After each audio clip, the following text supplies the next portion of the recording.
আকাশবাণী খবর পড়ছি শুভ্রা চক্রবর্তী। প্রথমে বিশেষ খবর। প্রধানমন্ত্রী নরেন্দ্র মোদী কৃত্রিম মেধা প্রযুক্তিকে অন্তর্ভুক্তি ও ক্ষমতায়নের হাতিয়ার হিসেবে ব্যবহার এবং এই প্রযুক্তির গণতান্ত্রিক প্রয়োগ হওয়া দরকার বলে অভিমত ব্যক্ত করেছেন। ফরাসি রাষ্ট্রপতি ইমানুয়েল ম্যাক্রঁ কৃত্রিম মেধা প্রযুক্তিকে সমাজ এবং বিশ্ব অর্থনীতির পরিবর্তনের দিশারি বলে জানিয়েছেন। রাষ্ট্রসংঘের মহাসচিব অ্যান্তনিও গুতেরেস বলেছেন, এই প্রযুক্তি যাতে মুষ্টিমেয় কিছু দেশ নিয়ন্ত্রণ করতে না পারে তা নিশ্চিত করা প্রয়োজন। কেন্দ্রীয় ইলেকট্রনিক্স ও তথ্য প্রযুক্তি মন্ত্রী অশ্বিনী বৈষ্ণব বলেছেন, ভারত এআই প্রযুক্তির 5টি স্তর নিয়ে কাজ চালিয়ে যাচ্ছে। বিহারকে নকশালমুক্ত রাজ্য হিসেবে ঘোষণা করা হয়েছে। আজ থেকে শুরু হয়েছে পবিত্র রমজান মাস। প্রধানমন্ত্রী এই উপলক্ষে দেশবাসীকে শুভেচ্ছা জানিয়েছেন। কলকাতার ইডেন গার্ডেন্সে টি-20 বিশ্বকাপ ক্রিকেটে আজকে প্রথম খেলায় ওয়েস্ট ইন্ডিজ ইটালির সামনে জয়ের জন্য 166 রানের লক্ষ্যমাত্রা রেখেছে। আসছে বিস্তারিত খবরে। প্রধানমন্ত্রী নরেন্দ্র মোদী বলেছেন, ভারত কেবলমাত্র নতুন প্রযুক্তি উদ্ভাবনই করে না, তা দ্রুত কাজে লাগায়। আজ সকালে নতুন দিল্লির ভারত মণ্ডপমে কৃত্রিম মেধা বিষয়ক ইন্ডিয়া এআই ইম্প্যাক্ট সামিটের উদ্বোধন করে তিনি বলেন, ভারত বিশ্বের মধ্যে সর্ববৃহৎ প্রযুক্তির কেন্দ্র হয়ে উঠেছে। নতুন দিল্লিতে কৃত্রিম মেধার শীর্ষ বৈঠক আয়োজন ভারত তথা দক্ষিণী বিশ্বের পক্ষে গর্বের বিষয়। इस समिट का भारत में होना भारत के साथ ही पूरे ग्लोबल साउथ के लिए गर्व का विषय है। दुनिया के कोने कोने से यहाँ आए महानुभाव इसकी सफलता को नई ऊंचाई पर ले जा रहे हैं। इसमें यंग जनरेशन की जो उपस्थिति हमने देखी है वो एक नया विश्वास पैदा करती है। তিনি বলেন, কৃত্রিম মেধা প্রযুক্তি মানব ইতিহাসে রূপান্তর আনতে চলেছে। এই প্রযুক্তি সভ্যতার মোড় ঘুরিয়ে দিতে পারে বলেও মন্তব্য করেন তিনি।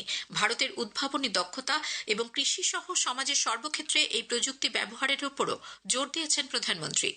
एग्रीकल्चर, सिक्योरिटी, दिव्यांगजनों की मदद, मल्टीलिंगुअल पॉपुलेशन की तमाम जरूरतों से जुड़े जो भी सॉल्यूशंस यहाँ प्रेजेंट किए गए हैं वो इस फील्ड में मेड इन इंडिया की ताकत और भारत की इनोवेटिव कैपेबिलिटीज का बहुत बड़ा उदाहरण है। প্রধানমন্ত্রী নরেন্দ্র মোদী কৃত্রিম বুদ্ধিমত্তার গণতান্ত্রিক প্রয়োগের উপর জোর দিয়ে বলেছেন, বিশেষ করে দক্ষিণ এশীয় দেশগুলিতে এটি অন্তর্ভুক্তি এবং ক্ষমতায়নের হাতিয়ার হয়ে উঠবে। বিশ্ব এক নতুন যুগে প্রবেশ করেছে, যেখানে মানুষ এবং বুদ্ধিমত্তা একই সঙ্গে উদ্ভাবন, সৃষ্টি এবং রূপান্তরের কাজে সামিল হচ্ছে। বিশ্বজুড়ে সাধারণ মানুষের হিতার্থে কৃত্রিম বুদ্ধিমত্তার প্রয়োগের সমষ্টিগত ব্যবহারের উপর জোর দেন তিনি। ভারত কৃত্রিম বুদ্ধিমত্তায় সুযোগ এবং ভবিষ্যতের ব্লুপ্রিন্ট তৈরি করতে সক্ষম বলেও মন্তব্য করেছেন প্রধানমন্ত্রী। एआई के लिए इंसान सिर्फ डेटा पॉइंट न बन जाए, इंसान सिर्फ रॉ मटेरियल तक सीमित न रह जाए, इसलिए एआई को डेमोक्रेटाइज करना होगा। इसे इंक्लूजन और एम्पावरमेंट का माध्यम बनाना होगा और विशेष रूप से ग्लोबल साउथ में। রাষ্ট্রসংঘের মহাসচিব অ্যান্তনিও গুতেরেস বলেছেন, উন্নয়নশীল দেশগুলির জন্য কৃত্রিম মেধার ন্যূনতম পরিকাঠামো তৈরি করতে একটি আন্তর্জাতিক তহবিল গড়ে তোলা দরকার। তিনি বলেন, এই প্রযুক্তি যাতে মুষ্টিমেয় কিছু দেশ নিয়ন্ত্রণ করতে না পারে তা নিশ্চিত করা প্রয়োজন। ফরাসি রাষ্ট্রপতি ইমানুয়েল ম্যাক্রঁ কৃত্রিম মেধা প্রযুক্তিকে সমাজ এবং বিশ্ব অর্থনীতির পরিবর্তনের দিশারি বলে মন্তব্য করেছেন। আজ নতুন দিল্লিতে কৃত্রিম মেধা শীর্ষ বৈঠকে তিনি বলেন, গত বছর প্যারিসে ভারত এবং ফ্রান্স কৃত্রিম মেধা সংক্রান্ত যে শীর্ষ বৈঠকের আয়োজন করেছিল তাই সমগ্র বিশ্বে এই প্রযুক্তির ক্ষেত্রে পথ দেখিয়ে চলেছে। Last year, when France and India co-hosted the AI Action Summit in Paris, we set a global guiding principle for technologies that will transform our societies and our economies. Artificial intelligence will be an enabler for our humanity to innovate faster, healthcare, energy, mobility, agriculture, public services for the good of mankind. Both of us believe in this revolution. কেন্দ্রীয় electronics ও তথ্য প্রযুক্তি মন্ত্রী অশ্বিনী বৈষ্ণব কৃত্রিম মেধা বিষয়ক শীর্ষ বৈঠকে বিশ্ব নেতৃবৃন্দকে স্বাগত জানিয়ে বলেন, ভারত এই প্রযুক্তির 5টি স্তর নিয়ে কাজ চালিয়ে যাচ্ছে। সরকার এই প্রযুক্তিকে জনসাধারণের সুবিধার্থে কাজে লাগাতে চায়। ইতোমধ্যেই এই প্রযুক্তিকে কাজে লাগানোর লক্ষ্যে একটি অভিন্ন মঞ্চে 38,000 জিপিইউকে যুক্ত করা হয়েছে। খুব শীঘ্রই আরও 20,000 জিপিইউকে এর সঙ্গে যুক্ত করা হবে। AI is a foundational technology. It is already transforming how we work, learn, and make decisions. Our Honorable Prime Minister Shri Narendra Modi ji believes that the true value of technology lies in ensuring that its benefits reach the masses. Our Prime Minister's vision is to democratize technology, deploy it at scale, make it accessible to all.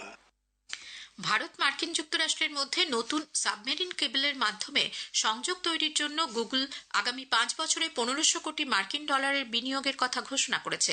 এক বিবৃতিতে Google জানিয়েছে, America India connect নামে সহযোগিতামূলক পরিকাঠামো উদ্যোগের মাধ্যমে বিশাখাপত্তনমে একটি নতুন আন্তর্জাতিক সাবসি গেটওয়ে স্থাপন করা হবে।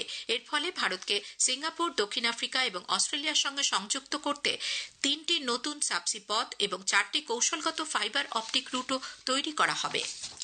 ভারত কৃত্রিম বুদ্ধিমত্তা ক্ষেত্রে অচিরেই গোটা বিশ্বের পথপ্রদর্শকের ভূমিকা পালন করবে বলে প্রাক্তন ব্রিটিশ প্রধানমন্ত্রী ঋষি সুনাক প্রত্যয় ব্যক্ত করেছেন। ভারত এআই ইম্প্যাক্ট সামিটে এক অনুষ্ঠানে তিনি বলেন, কৃত্রিম বুদ্ধিমত্তা ক্ষেত্রে ভারত অসাধারণ সাফল্য লাভ করেছে। প্রধানমন্ত্রী নরেন্দ্র মোদী আগামী রবিবার 22 ফেব্রুয়ারি আকাশবাণীতে মন কি বাত অনুষ্ঠানে দেশ বিদেশের মানুষের সঙ্গে তাঁর চিন্তাভাবনা ভাগ করে নেবেন। এটি হবে মাসিক এই বেতার অনুষ্ঠানের 131তম পর্ব। আকাশবাণী ও দূরদর্শনের সবকটি চ্যানেলে সকাল 11টা থেকে এই অনুষ্ঠান শোনা যাবে। আজকের প্রসঙ্গে এবারের বিষয় বিকশিত ভারতের লক্ষ্যে সুস্থ দেশ গড়ে তুলতে All India Institute of Medical সায়েন্সেসের ভূমিকা। এইমস কল্যাণীর মেডিকেল সুপারিনটেন্ডেন্ট এবং চক্ষু চিকিৎসা বিভাগের প্রধান প্রফেসর ডক্টর মহুয়া চট্টোপাধ্যায়ের সঙ্গে কথা বলেছেন কাশফিন নাহার।